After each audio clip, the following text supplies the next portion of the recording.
Hi everyone.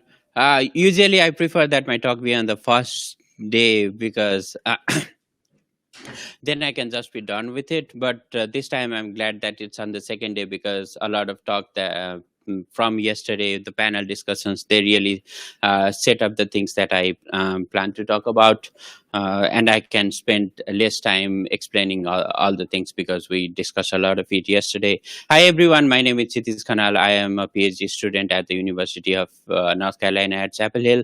Today, I'm talking about evaluating generalization of deploying computer vision models for satellite data and global development. So, oh, the one on the bottom of the. Oh, okay.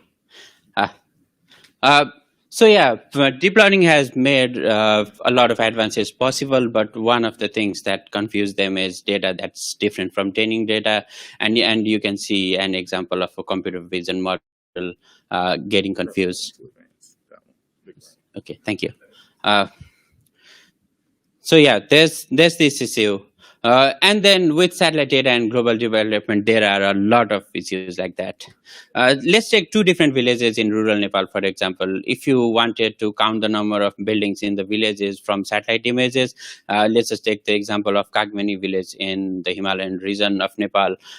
Even human annotators wouldn't be able to count the villages, count the number of houses in that image if you don't know how the villages in Kagbenia are like. So satellite data presents a lot of different challenges like that. And the models are really data hungry. We need a lot of training data in the order of tens of thousands. And we do not have training data where it can be the most useful for global development. I work mostly on energy infrastructure information extraction from satellite imagery. So let's say if I wanted to do a simple PV panel segmentation, the training data I would have would mostly be from the US, a few from China, maybe one or two here and there, but not a lot from places that would actually benefit in terms of energy access from those PV panels. And creating training data for deep learning is an intensive process. We already talked a lot about Label Cafe yesterday. The things people do in Label Cafe probably look like this. The one image on the right, the annotation it's a very manual task. And the image on the left is a very popular data set called Cityscapes. It's a semantic segmentation task. And labeling one image like that takes 90 minutes. And for a model to perform decently, you would need images in the order of tens of thousands. So, uh, so if you want to use those kind of models for global development, the models need to generalize better. And by models, I also mean the data that's used to train them. And there are different ways to improve generalization. There are different data operations. There are different model architecture elements. There are different training processes. We can also use human assistance. We discussed a lot about human in the loop AI yesterday. Those talks were really great. And there are different techniques to improve generalization. What we don't know is the mechanism behind how those techniques works. Generalization is still not well understood in theory and practice. But we can do operations with data. We can do operations with data distribution. We can do model architecture trainings, but we are still trying to figure out what are the best predictors of generalization in deep learning. We are still coming up with metrics. This is to put it simply, an active area of research. And satellite data and global development add to those complexities. In global context, you have different built environments across the world, different objects of interest. Buildings look different everywhere. Terrains are different. No need to explain.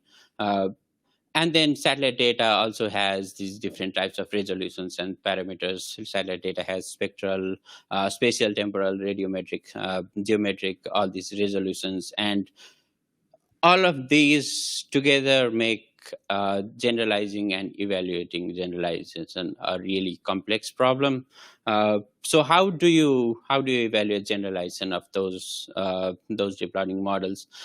There's no one best approach, or there's no one metric that would be able to encompass all the complexities involved, but there are several, and the best way to approach it would be to choose the one or two or few metrics that would be fit for the purpose. So the most straightforward way would to measure accuracy on test data, but let's say you are counting buildings from satellite imagery. That's the most simple, straightforward example. Then, if the number of buildings that you count is important, if you want to count all the buildings, then recall is more important. But if you want everything that is counted as buildings to be buildings in ground truth, then precision is a better measure.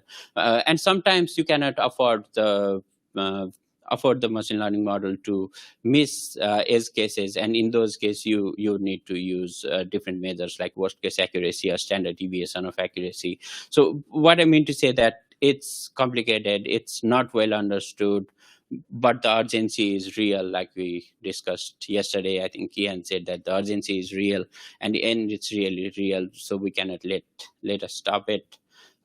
We need to adopt a fit for the purpose approach.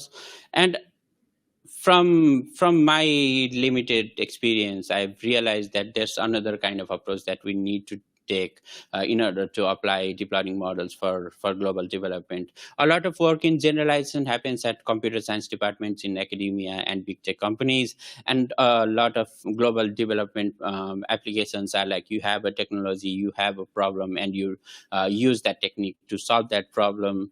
But the way to transfer that learning from one group to another is really hard, and I think we need to adopt an implementation science approach. It's a very popular approach, mostly in the public health and medicine field. It has gained a lot of success in public health and medicine. It's being applied in a lot of environmental sciences and climate change applications.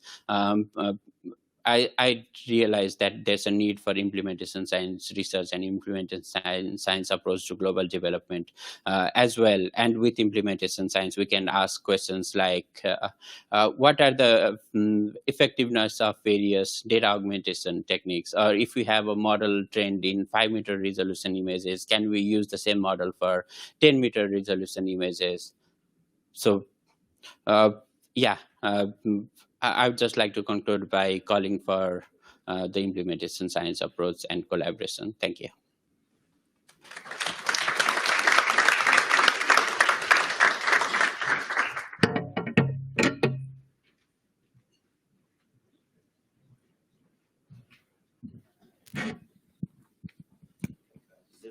Is this on too? Potentially.